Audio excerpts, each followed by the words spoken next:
Hi అండి, welcome to my channel. ఇవాళ recipe వచ్చేసి ఫూల్ మఖనా కీర్. ఈ ఫూల్ మఖనా కీర్ ఎంత బాగుందంటే అంత బాగుంది. ఒకసారి చేసుకొని మీరు టేస్ట్ ఎలా వచ్చిందో నాతో తప్పకుండా షేర్ చేసుకోండి. మరి ఇది ఎలా చేయాలో చూద్దామా? ఫస్ట్ దీనికోసం ఒక కడాయి పెట్టేసుకొని అందులో 2 కప్పుల దాకా పాలు పోసుకోండి. ఈ 2 కప్పుల పాలు చక్కగా సన్న మంట మీద మరిగించుకోండి.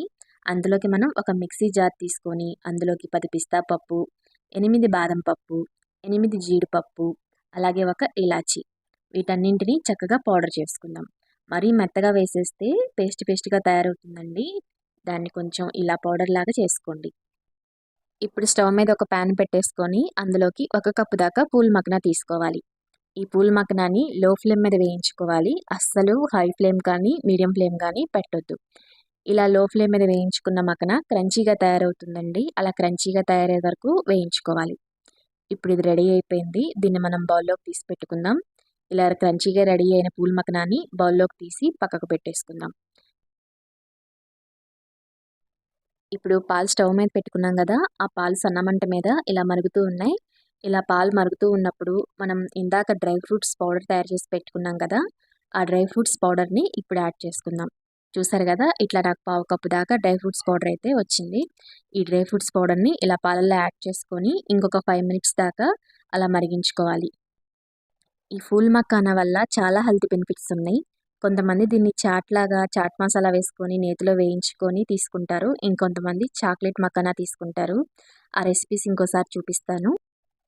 ఇప్పుడు ఈ పాలల్లో 2 స్పూన్లు షుగర్ యాడ్ చేసుకోండి. షుగర్ యాడ్ చేసుకున్న తర్వాత అది కూడా మిక్స్ అయ్యే విధంగా ఒకసారి కలుపుకోండి. ఇప్పుడు ఇందులో కండెన్స్డ్ మిల్క్ యాడ్ చేసుకోవాలండి. నా దగ్గర కండెన్స్డ్ మిల్క్ అయిపోయింది, అందుకని బాసుంది ఉంటే బాసుంది యాడ్ చేసుకున్నాను. కానీ టేస్ట్ అయితే సేమ్ ఉంది, ఏం తేడా అనిపించలేదు.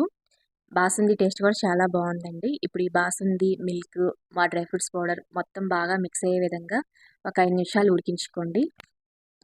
మనం ఇందులో డ్రై ఫ్రూట్స్ పౌడర్ యాడ్ చేయడం వల్ల అది అడుగంటుతున్నట్టు ఉంటుంది. ఇలా గెంటె పెట్టి తిప్పుతూ ఉండండి. నేనైతే ఇక్కడ చిన్న సైజ్ ఫూల్ మఖానా తీసుకున్నాను కదా, అవి ఫ్రై చేస్తే సరిపోతుంది. అదే మీరు పెద్ద సైజ్ తీసుకున్నట్టయితే వాటిని ఫ్రై చేసిన తర్వాత ఒకసారి వాటర్లో వేసి తీయాలండి. అప్పుడు అవి మెత్తబడి తొందరగా లోపల వరకు కుక్ అవుతాయి. లేకపోతే అవి క్రంచీగా ఉంటాయి. ఇప్పుడు నేనైతే ఇక్కడ ఫ్రై చేసుకున్న మఖానా వేసేసుకున్నాను. వీటిని ఒక 5 నిమిషాలు తప్పకుండా ఉడికించాలి. ఎందుకంటే ఇవి క్రంచీగా ఉంటాయండి. 5 నిమిషాలు ఉడికినప్పుడే ఆ పాలను పీల్చుకొని అవి మెత్తబడతాయి అన్నమాట. ఇలా ఒక 5 నిమిషాలు ఉడికించుకోండి. వీటిని మనం ఉడికించుకున్న తర్వాత ఈ సైజులో ఉండవండి. చాలా చిన్నగా అయిపోయి పాలలో కలిసిపోతాయి. చూసారు కదా, ఇప్పుడు అసలు కనపడట్లేదు. ఇందాక నేను వేసినప్పుడు అవే కనిపించాయి పైన. ఇప్పుడు చూడండి పాలలో కలిసిపోయాయి. ఇప్పుడు కీర్ అయితే రెడీ అయిపోయింది. దీన్ని బౌల్లోకి సర్వ్ చేసుకుందాం. చూడండి, ఫూల్ మఖానా కీర్ టేస్ట్ అయితే చాలా బాగుంది. మరి ఇలాంటి రెసిపీస్ కోసం ఛానల్ అయితే సబ్స్క్రైబ్ చేసుకోండి. మీకు కానీ ఈ రెసిపీ నచ్చితే లైక్ చేయండి, షేర్ చేయండి. అలాగే మీకు ఎలా వచ్చిందో నాకు తప్పకుండా కామెంట్ సెక్షన్లో కామెంట్ చేయండి.